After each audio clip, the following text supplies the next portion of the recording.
नमस्कार बच्चों। आज हम संस्कृत में व्याकरण भाग का कारक प्रकरण करेंगे। सबसे पहले तो मैं कारक प्रकरण के बारे में आपको बता दूं कि हम जो कारक प्रकरण हमारी पाठ्य पुस्तिका रुचिरा में है वो हम बाद में अध्याय करेंगे। उससे पहले हम किस प्रकार से शब्द रूप जो है वो कारक प्रकरण में अपना योगदान रखते हैं या अपना महत्वपूर्ण स्थान रखते हैं। तो हम शब्द रूप के बारे में पहले पढ़ेंगे कि शब्द रूप कैसे बनाए जाते हैं और किस प्रकार से वो कारक में अपना महत्वपूर्ण स्थान रखते हैं। तो चलिए आज हम शब्द रूप के बारे में पढ़ेंगे और उसके बाद में हम कारक प्रकरण के बारे में पढ़ेंगे। तो मैंने जैसे कि आपको बताया कि हम कारक प्रकरण का अध्ययन करेंगे जो हमारे पाठ्यक्रम के अनुसार है। हमारी रुचिरा पुस्तिका में जो व्याकरण भाग पीछे के पृष्ठों में दिया हुआ है उनमें है। परंतु उससे पहले हम कारक से पहले शब्द रूप संज्ञा का जो है वो थोड़ा सा अध्ययन करेंगे कि किस प्रकार से जो है शब्द रूप तैयार होते हैं और उसी के अनुसार कारक की प्रक्रिया चलती है। सबसे पहले देखिए कि इस प्रकरण में हम संज्ञा शब्दों के रूपों का अध्ययन कर रहे हैं। संज्ञा शब्द के रूप जैसे कि आपको पता ही है कि मैंने पहले आपको धातु रूप समझाए थे। धातु रूप जो मूल क्रिया होती है उसे कहते हैं, जैसे पट धातु, चल धातु, गम धातु, यह सब पढ़ा। आज हम शब्द रूप पढ़ेंगे। तो विभिन्न कारकों को प्रकट करने के लिए शब्दों में जो प्रत्यय जोड़े जाते हैं उन्हें सूप कहते हैं। सूप प्रत्यय। देखो, कारक को समझने के लिए, कारक तो हमें समझना ही है, परंतु कारक को समझने से पहले हमें शब्द रूपों का ज्ञान होना चाहिए। जब तक हम शब्द रूप नहीं समझेंगे तब तक हमें विभक्तियों का ज्ञान नहीं होगा। तो यहाँ पर कहा कि कारकों को प्रकट करने के लिए शब्दों में जो प्रत्यय जोड़े जाते हैं उन्हें सुप प्रत्यय कहते हैं। प्रत्यय जो शब्द के बाद में जुड़ते हैं, जैसे पठ प्लस ती पठती, हस प्लस तह हस्तः, इस प्रकार से। इसी प्रकार विभिन्न काल की क्रियाओं का अर्थ प्रकट करने के लिए धातुओं में जो प्रत्यय जोड़े जाते हैं उन्हें तिंग प्रत्यय कहते हैं। समझ में आई बात? धातुओं में मैंने जैसे अभी बताया, वद प्लस ई वदती, वद प्लस अथ वदथ, वद प्लस आमी वदामी, तो ये तिंग प्रत्यय कहलाते हैं। तो समझ में आई कि जो शब्दों में प्रत्यय है वो सूप है और जो धातुओं में प्रत्यय है वो तिंग कहलाते हैं। यहाँ पर हम सूप का अध्ययन कर रहे हैं क्योंकि हमें शब्द रूप का अध्ययन करना है। तो स्पष्टतः शब्दों के अंत में लगने वाले कारक या जिन प्रत्ययों को सुप कहते हैं। सुप प्रत्ययों को लगाकर जो शब्द बनते हैं उन्हें सुबंध कहते हैं। अब यहाँ पे देखो, सूप का जो फुल फॉर्म है वो होगी सुबंध। कई बार पूछ लेते हैं कि तिंग प्रत्यय और सुबंध प्रत्यय में क्या अंतर है। तो तिंग प्रत्यय जो होते हैं वो धातुओं में है और सुबंध प्रत्यय जो है वह शब्द रूपों में है। तो अब देखिए हम अध्ययन करते हैं सुप प्रत्यय, जैसे जिसे पूरा सुबंध कहते हैं।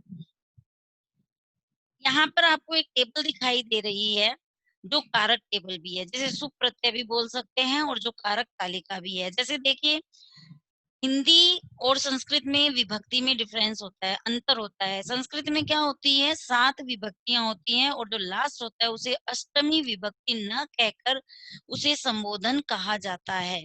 संबोधन मतलब किसी को बोधित करना, किसी को बुला करके, जैसे हे, अरे राम, तुम खड़े हो, अच्छा। कई बार हम इशारों से भी करते हैं और कई बार हम अपनी वाणी से भी करते हैं। तो विभक्ति, ये जो टेबल है आप क्लियर इसको समझिए कि विभक्ति जो है वो 7 होती है और संबोधन संबोधित करने के लिए होता है। तो कैसे? प्रथमा विभक्ति, द्वितीय विभक्ति, तृतीया विभक्ति, चतुर्थी विभक्ति, पंचमी विभक्ति, षष्ठी विभक्ति, सप्तमी विभक्ति और लास्ट संबोधन, अष्टमी विभक्ति नहीं संबोधन। अब कारक टेबल आपने हमेशा पढ़ी है, कर्ता ने, कर्म को, करण से, संप्रदान के लिए, अपादान से अलग होने के अर्थ में। तो देखिए यहाँ पर प्रथमा उसका कर्ता कारक हुआ ना। हिंदी में हम कैसे पढ़ते हैं, कर्ता ने कर्म को करण से या के द्वारा, तो यहाँ पे कारक चिन्ह दिए गए हैं। ये जो है वो ये कारक चिन्ह है, जैसे ने, द्वितीय विभक्ति में को, तृतीया में से या के द्वारा, चतुर्थी में के लिए, पंचमी में से अलग होने के अर्थ में, षष्ठी में का, की, के, सप्तमी में में, पे, पर और संबोधन हे, अरे, ओ, भो, इस प्रकार से। तो यहाँ पे आपको कोई भी कंफ्यूजन होने की या ऐसा कुछ भी नहीं है, सिर्फ आप अगर हिंदी में जैसे आप टेबल याद करते हो कर्ता ने, कर्म को, तो वैसे ही बस यहाँ पर चिन्ह दिए हैं। प्रथमा विभक्ति कारक चिन्ह ने, तृतीया से के द्वारा, पंचमी से अलग होने के अर्थ में, सप्तमी में, पे, पर, तो इस प्रकार से अधिकरण के अर्थ में।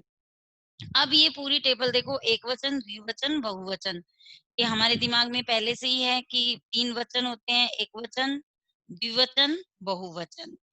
अब देखो सु, स, ओजस, सु, ओजस, अम, ओट, शश, टा, भ्याम, भिस, णे, भ्याम, भ्य, हसी, भ्याम, भ्य, अंश, ओस, आम, णी, ओस, सूप और सु, ओ, ए, ये हो गए हमारे सुप्रत्यय। अब ये टेबल जो है इसलिए यहाँ पर क्लियर की गई है ताकि आप जब शब्द रूप बनाओगे तो वहां आपको कोई भी कंफ्यूजन नहीं होगा। अब देखिए जिन शब्दों के आगे ये आठों विभक्तियां जुड़ती हैं, आठों विभक्तियां उन्हें प्रतिपादिक कहते हैं। प्रतिपादिक शब्दों को अजंत तथा हलंत दो भागों में बांटा जाता है। जैसे कि कई बार आपको बताया जाता है कि जिन शब्दों के अर्थ में में जिस स्वर की ध्वनि आती है वो कांत कहलाते हैं। कई बार मैंने बताया जैसे राम, राम, अम के अंदर क्या आ रहा है, ए आ रहा है, तो ये अकारांत हो गया। लता, लता, तो ये आ रहा है, ता के अंदर कौन सा स्वर आ रहा है, आ स्वर आ रहा है, तो ये अकारांत हो गया। जैसे नदी, ई आ रहा है स्वर, तो इकारांत हो गया। धेनु, ऊ आ गया, तो उकारांत हो गया। तो इस प्रकार से अजंत और हलंत दो भागों में बांटा जाता है। अजंत जिन शब्दों के अंत में स्वर होते हैं उन्हें अजंत कहते हैं। जैसे कि हम हमारी भाषा में जब सरल तरीके से समझते हैं तो उसको कांत बोल देते हैं। जैसे देखिए देव, व के अंदर किस स्वर की ध्वनि आ रही है, व प्लस अ, व, तो देव, तो ये अजंत हो गया अर्थात अकारांत हो गया। हरि, री के अंदर ई आ रहा है तो इकारांत हो गया। गुरु, ऊ आ रहा है तो उकारांत हो गया आदि। जिस शब्द के अंत में जो स्वर होता है उस स्वर का कारांत कहा जाता है। अब ये कांत भी बोल सकते हैं और कारांत भी बोल सकते हैं, मतलब जिस स्वर की ध्वनि आती है। जैसे देव शब्द के अंत में अ है तो देव अकारांत है। हरि शब्द के अंत में ई है तो हरि इकारांत है। गुरु शब्द के अंत में उ है तो गुरु उकारांत है। लता में आ रहा है तो आकारांत है। तो इस अजंत में आपका प्रश्न बनता है, जैसे मान लीजिए आपको देता कि राम शब्द में कौन सा अकारांत है, तो आप क्या कहोगे, राम, म में अ की ध्वनि आ रही है तो अकारांत है। इस प्रकार अजंत, अकारांत, आकारांत, इकारांत, ईकारांत, उकारांत, उकारांत छोटा बड़ा, ऋकारांत, ओकारांत, ओकारांत जिसके स्वर में ओ की ध्वनि आ रही है अंत में, ओकारांत औ की ध्वनि आती है आदि रूपों में होते हैं। जैसे मेरा नाम, मान लीजिए आपका नाम राम है या आपका नाम मोहन है, और प्रश्न बनता है कि मोहन में कौन सा कांत है, तो आप क्या बताओगे, अकारांत, न के अंदर अ का स्वर आ रहा है। अब देखिए अजंत पुल्लिंग, अजंत स्त्रीलिंग और अजंत नपुंसकलिंग। संस्कृत में 3 लिंग होते हैं, तो पुल्लिंग में क्या आता है, पुल्लिंग शब्द जिनके अंत में स्वर हो अजंत पुल्लिंग कहलाते हैं, अर्थात अ की ध्वनि आ रही हो, मतलब अजंत पुल्लिंग। जैसे देव, हरि, भानु आ रहा है ना, व में ए आ रहा है, र में ई आ रहा है और न में उ आ रहा है, तो स्वर आ रहे हैं इसलिए अजंत पुल्लिंग है। अब अजंत स्त्रीलिंग, अजंत स्त्रीलिंग कैसे, जिनके अंत में वही स्त्रीलिंग शब्द हो और जिनके अंत में स्वर हो उन्हें अजंत स्त्रीलिंग कहते हैं। जैसे रमा, रमा में आ गया तो आकारांत, लता आकारांत, नदी इकारांत, मात्र ऋकारांत, इस प्रकार से। अब तीसरा देखिए अजंत नपुंसकलिंग।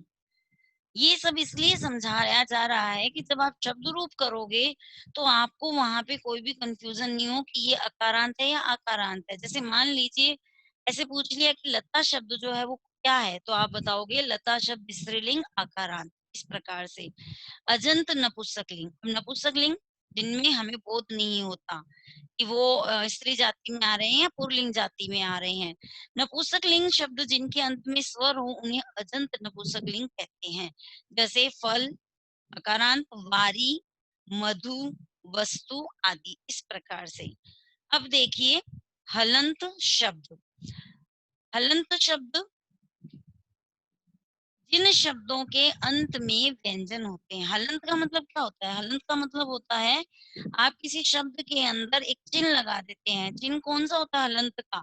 जो टेढ़ा किया जाता है। जैसे ये देखो राजन, राजन में न में जो है एक चिन्ह दिया हुआ है कोमा के अलावा, वो हलंत कहलाता है। और हलंत का मतलब होता है आधा वर्ण, अर्थात जब तक उसमें स्वर नहीं मिलता तब तक वह आधा है।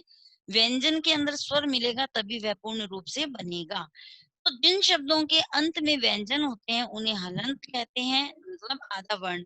जैसे राजन, सरित, तो यहाँ पे चिन्ह दिया हुआ है हलंत का। गच्छत, विद्वष, साम्राज्य, क्या ये ज की जगह ग है यहाँ पे, आदि। जिस शब्द के अंत में जो व्यंजन वर्ण होता है उस वर्ण का कारांत कहलाता है। जैसे बीशज के अंत में ज है तो ये क्या हो गया? बीशज जकारांत है, क्योंकि यहाँ पर ज के अंदर स्वर नहीं आया है। सरित के अंत में त है, सरित तकारांत है, परंतु सिर्फ तकारांत नहीं, क्योंकि यहाँ व्यंजन के साथ में अभी स्वर नहीं जुड़ा है। इसी प्रकार पद दकारांत, आत्मन नकारांत, आप उपकारांत, पूर्व रकारांत, विश शकारांत, विध्वंस सकारांत, उपानह हकारांत आदि। जहां पर व्यंजन के साथ में स्वर नहीं जुड़ेगा वहां पर इसी प्रकार से होगा। अब इसके बाद में देखिए हलंत पुल्लिंग। हलंत पुल्लिंग,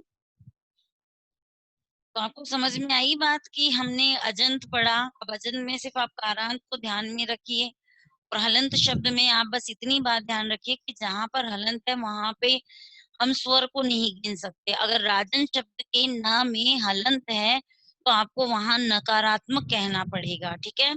जैसे कि मान लीजिए आप कोई शब्द है तो वहां पकारांत होगा, पुर है तो रकारांत होगा। मतलब जहां पर भी व्यंजन के साथ स्वर नहीं मिल रहा वहां नाम से ही संबोधित किया जाएगा। तो ये आज हमने पढ़ा अजत स्त्रीलिंग, नपुंसकलिंग, हलंत शब्द।